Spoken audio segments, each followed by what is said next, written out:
জিএসটির বাংলা অ্যানালাইসিসটা নিয়ে আজকে তোমাদের সাথে আলোচনা করব। এই অ্যানালাইসিসটার মাধ্যমে তোমরা বুঝতে পারবে যে জিএসটিতে কোন টপিকগুলো বাংলার জন্য গুরুত্বপূর্ণ, কোন টপিকগুলো একটু কম গুরুত্বপূর্ণ।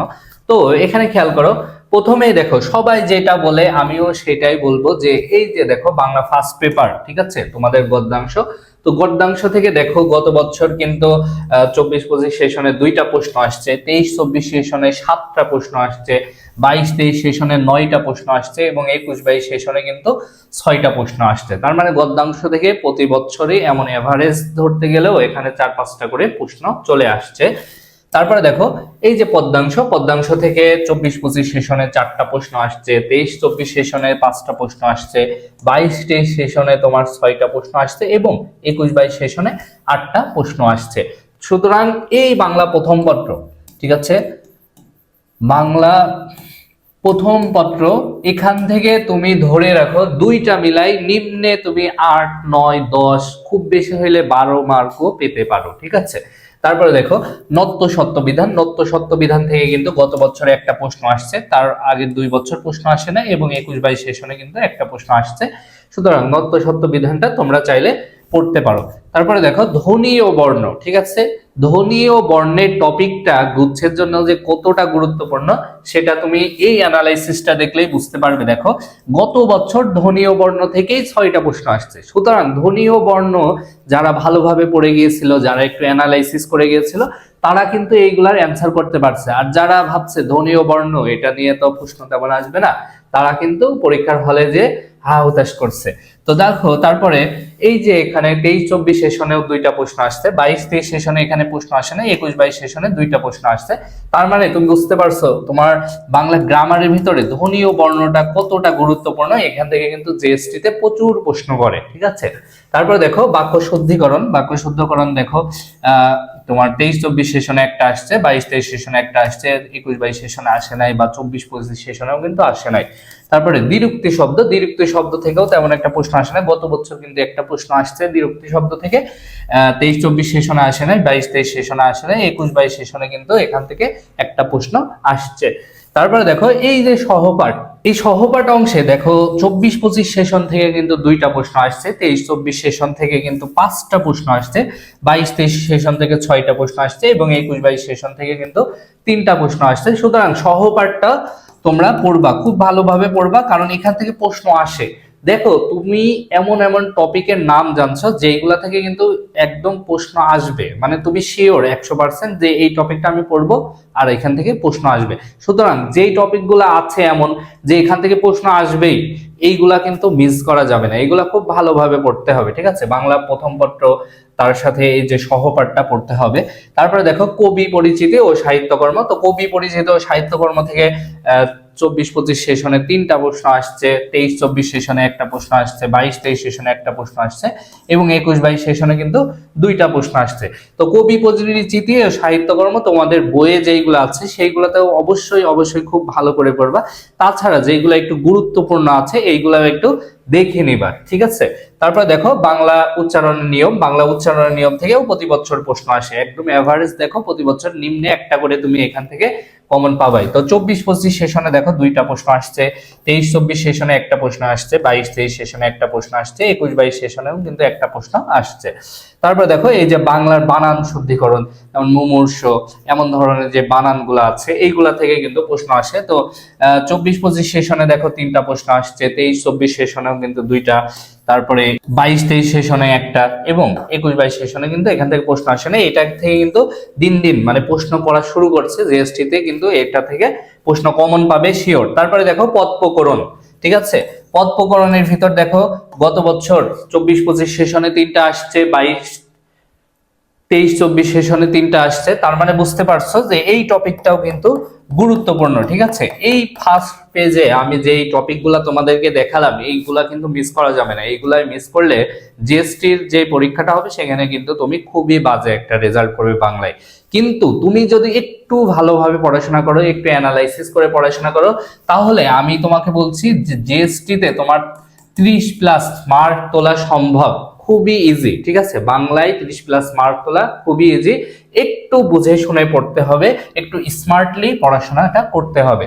তারপরে দেখো আরো কিছু টপিক আছে যেগুলা থেকে প্রতি বছরই প্রশ্ন আসে জিএসটি তে। দেখো সমার্থক শব্দ, সমার্থক শব্দ থেকে একটা প্রশ্ন তুমি পাবে, এটাও শিওর, ঠিক আছে, সমার্থক শব্দ থেকে একটা প্রশ্ন আসবে। তারপরে দেখো এই যে বিপরীত শব্দ থেকে গত বছরে একটা প্রশ্ন আসছে, তার আগের বছর প্রশ্ন আসে নাই, 22-23 সেশনে একটা প্রশ্ন আসছে এবং 21-22 সেশনেও কিন্তু কোনো প্রশ্ন আসে নাই। তারপরে দেখো এক কথায় প্রকাশ, এক কথায় প্রকাশ থেকে কিন্তু গত 3 বছর ধরে কোনো প্রশ্ন আসে নাই, এবছর এই জন্য আসার সম্ভাবনাটা একটু বেশি, যেহেতু গত 3 বছর ধরে এখান থেকে দেয় নাই এই জন্য। তারপরে দেখো বাগধারা, বাগধারা থেকে গত বছরে একটা প্রশ্ন আসছে, তার আগের 2 বছর প্রশ্ন আসে নাই এবং 21-22 সেশনে কিন্তু একটা প্রশ্ন আসছে। তারপরে দেখো পারিভাষিক শব্দ, পারিভাষিক শব্দ থেকে শিওর প্রশ্ন আসবে, কারণ বিগত 4 বছর ধরে পারিভাষিক শব্দ থেকে প্রশ্ন করছি, ঠিক আছে। দেখো দুইটা দুইটা একটা একটা, ঠিক আছে, তার মানে বুঝতেই পারছো যে পারিভাষিক শব্দ থেকে তুমি 1 মার্ক এখান থেকে কমন পাবেই। তারপরে দেখো গুরুত্বপূর্ণ শব্দার্থ যেগুলো আছে, দেখো একটা একটা একটা, এইগুলা থেকেও কিন্তু প্রশ্ন আসে। এইগুলা বিশেষ করে তোমার যে বাংলা ফার্স্ট পেপার আছে ওখানকার যে শব্দার্থগুলো আছে ওইগুলা থেকে কিন্তু এই প্রশ্নগুলা সব থেকে বেশি দিয়ে দেয়। তারপরে দেখো ছন্দ অথবা অলংকার, এগুলা থেকে তেমন প্রশ্ন আসে নাই, 2 বছর আগে একটা প্রশ্ন আসছিল 22-23 সেশনে, তাছাড়া তেমন কিন্তু প্রশ্ন আসে নাই। তারপরে দেখো কারক বিভক্তি থেকে কিন্তু গত 3 বছর কোনো প্রশ্ন আসে নাই এবং 21-22 সেশনে একটা প্রশ্ন আসছিল।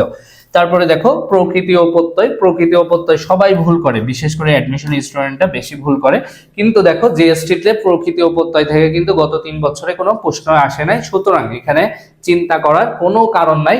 দেখো 4 বছর আগে একটা প্রশ্ন আসছিল 21-22 সেশনে।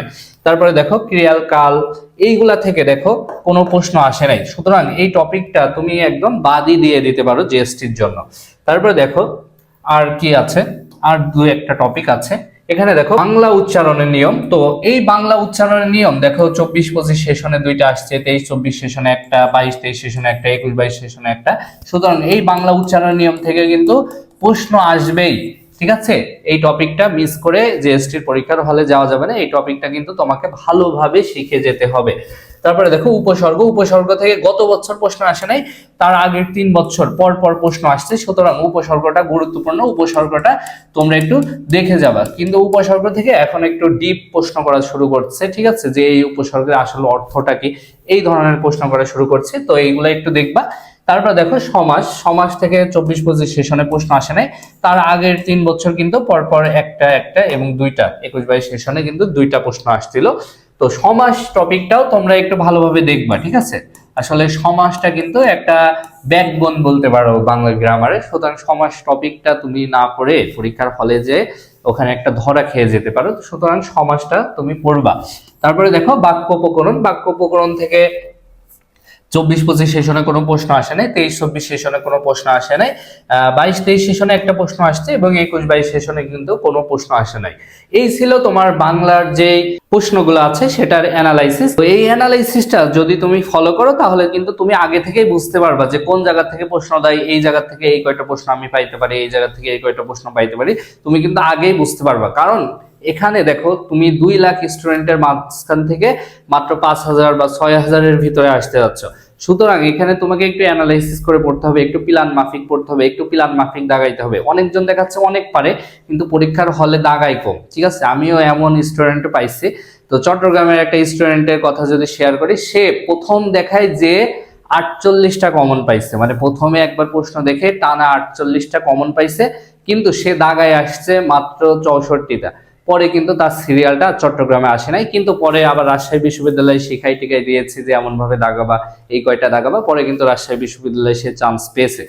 তো এই যে বিষয়গুলো আছে এই বিষয়গুলো একটু খেয়াল করবে, এইগুলো একটু প্ল্যান করতে হবে, ঠিক আছে, তোমাকে আগে প্ল্যান করে যেতে হবে, আমি এই কয়টা দাগাবো, এই কয়টা দাগাইলে আমার এত মার্ক আসবে, এইগুলো একটু মাথার ভিতরে সেট করে যেতে হবে। না হলে তুমি পরীক্ষার হলে যে কম দাগায় আসলেও অনেক সময় চান্স হয় না। দেখা যাচ্ছে তুমি খুব ভালো পরীক্ষা দিয়েছো কিন্তু কম দাগাইছো। অনেক সময় কি হয় পরীক্ষার হলে, মনে করো যে তুমি একটা জিনিস ভাবছো যে এটা ঠিক হয়েছে বা রাইট হয়েছে, বাসায় এসে কিন্তু দেখো যে ওই জিনিসটা আসলে ভুল হয়েছে, ঠিক আছে। এটা তোমার সাথেও হচ্ছে, আমার সাথে, আমি যখন অ্যাডমিশন ক্যান্ডিডেট ছিলাম আমার সাথেও অনেক জায়গায় হয়েছে।